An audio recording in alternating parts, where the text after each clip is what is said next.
you, consecrate myself to the service of the late. So help me God. Gloria Macapagal Arroyo will conscientiously fulfill my duties as President of the Philippines.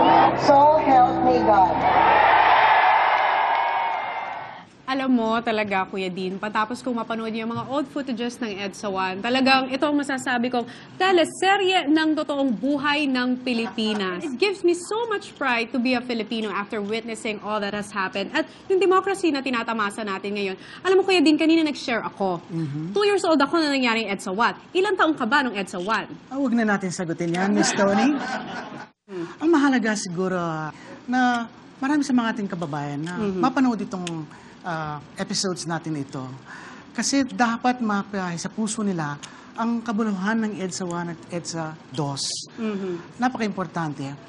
Can you imagine na kung more than 50% of our people do not even appreciate the harrowing experiences we went through as a people to EDSA 1 and EDSA 2? Then it's very hard for that nation to achieve a true and just society. Kaya nga po yung nabanggit nyo kanina at kanina nagsisimula ang diskusyon natin. Talagang nakinig ako mabuti, minulat ko ang aking mata, binuksan ko ang aking isipan para naman mas lalo kong maintindihan ang pinagdaanan natin for the past 24 years under 4 different administrations. At yan nga ay kina President, former President Aquino, Ramos Estrada, and of course our current President right now, si President Gloria Macapagal Arroyo. And that's exactly what we want to achieve in this launch. At sa mga susunod na editions ng programang Ituwid Natin. At siguro sa ngayon, excited na ako dahil itutuloy na natin ang talakayan ng EDSA 1 at EDSA 2. Maraming salamat, Dean at Tony Gonzaga. Kaibigan, joining us dito sa ating kwentuhan ngayong gabi ay isang kaibigan. She's the chairman of the Development Bank of the Philippines, Pat Santo Tomas. Hi, boy. Magandang gabi. Maraming salamat. Among many other positions, dahil hindi lingid sa ating kaalaman na si Pat ay bahagi din sa maraming laban na pinagdaanan ng ating bayan. Oo, totoo yan, boy. Kasi nagsilbi akong chairman ng Civil Service Commission kay Tita Cory. Naalala ko yan.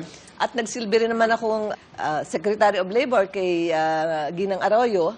At kay Ginoong Marcos ay nagsilbi ako bilang career employee. So, I rose from the ranks. So, naranasan ng Pilipinas sa ating lahat ang euphoria. Can you explain to us, based on your experience, kung ano yung itong euphoric state na ito pagkatapos nung EDSA 1 at saka EDSA 2? Alam mo, pag nanggagaling ka sa isang mahirap na panahon, at tapos mayroong bagong leader na pumasok, puno ka ng pag-asa eh. Alam mo, nung nangyari yung EDSA 1, nasa Harvard ako noon, nag-aaral ako. Pagpasok namin, ako, si Emmy Bungko din, pagpasok namin doon sa eskwelahan namin, nasa Kennedy School of Government kami, pinalakpakan kami ng mga tao. Wow. Kasi alam nila, Pilipino eh.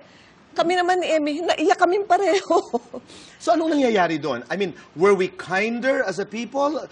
Mas palangiti ba tayo? What was happening during this euphoric state? During this euphoric state, all of us are willing to give the new person a chance. Talagang, sige, magiging mas mahusay ito. And we wait, and we wait. Pero alam mo, boy, ang process ng change, hindi nangyayari overnight. Hindi nangyayari sa 5 buwan, 6 na buwan. Can be painful. Oo, at saka, just as mayroong mga taong makikinabang sa ganyang klase ng pagkakataon, may mga taong tatapon, masasaktan, masasama ang loob. So, talagang hindi mo mai-stabilize ang sistema ng ganong kabilis. Gaano katagal yung euphoria na yon? Sa aking paningin, siguro maximum 2 years. After 2 years, talagang kapag Doon na hindi pa nila nag-umpisa. nakikita yung gusto nilang mangyari, Iba ng kwento. Oo. Isa-isahin nga natin, Pat, dahil malawak nga ang iyong karanasan. Pagkatapos ng 2 taon na panunungkulan ni Pangulong Cory Aquino, pag-usapan natin yung mga alleged excesses, halimbawa sa kanyang administrasyon. well, sa panahon ni President Cory, ang natatandaan ko, palaging sinasabi nila, Kamag-anak Incorporated. Di ba? Yung ang nakikinabang, mga kamag-anak, ang nakaupo, mga kaibigan. At saka ang daming kudeta. Red, I think this is a logical question to you. Do you have an explanation in retrospect, no? Pag nagbabalik tanaw tayo ngayon, noong kapanahonan ni Tita Cory, as an active member of RAM during that time, bakit napakaraming kudeta nun?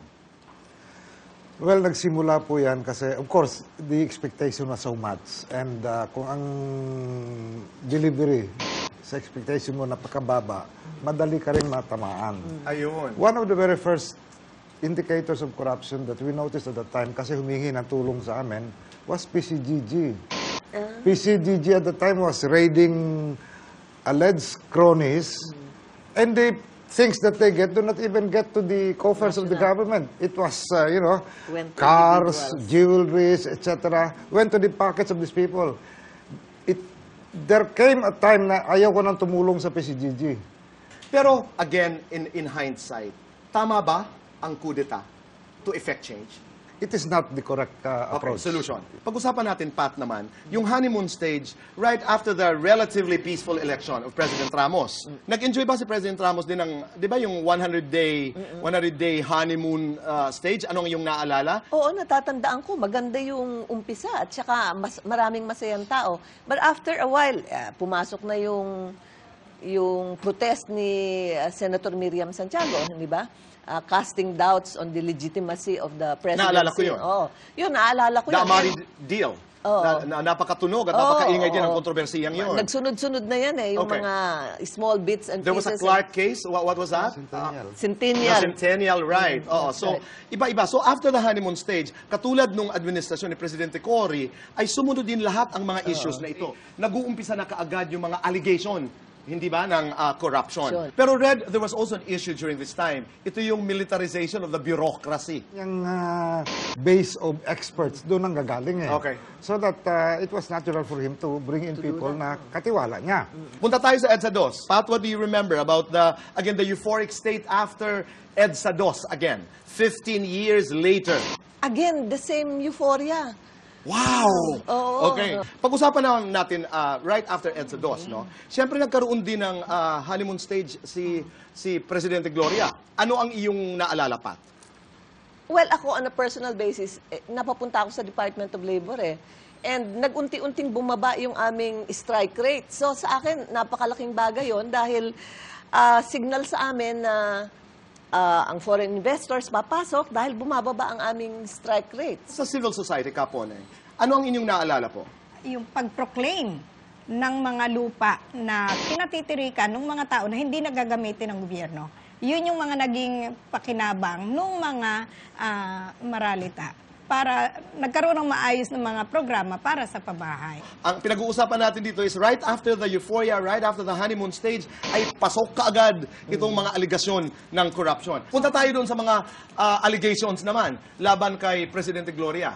Okay. Andyan yung NBN-ZTE na. Ito, later na in the day. Eh. Right. Of course, the Hello Garci tape. Right. Oo, Okay. pero during those early days, yung nag-uumpisa ka ng mag-ayos ng sistema. Yun ang sinasabi mo kanina na kung merong nakikinabang, meron din talagang naapektuhan, lalo na kung ang iyong ginagawa ay paglilinis, halimbawa, pagbabago, when you introduce changes. Tony, ano ang iyong take dito? At saan tayo papunta dito sa ating pag-uusap? Nako, Tito Boy, alam nyo sa discussion ng panel kanina, talagang naging malawak ang aking kaisipan bilang isa siguro sa mga representative ng generation na ito. Pag binigyan naman siguro tayo ng talagang magandang pamamalakad, talagang sumusunod naman ang mga bawat Pilipino. So I guess after all these allegations, ang pag-uusapan naman po natin ay ang mga pangyayari matapos nito. At yan po ang aming i-discuss sa pagbabalik ng Ituwid Natin.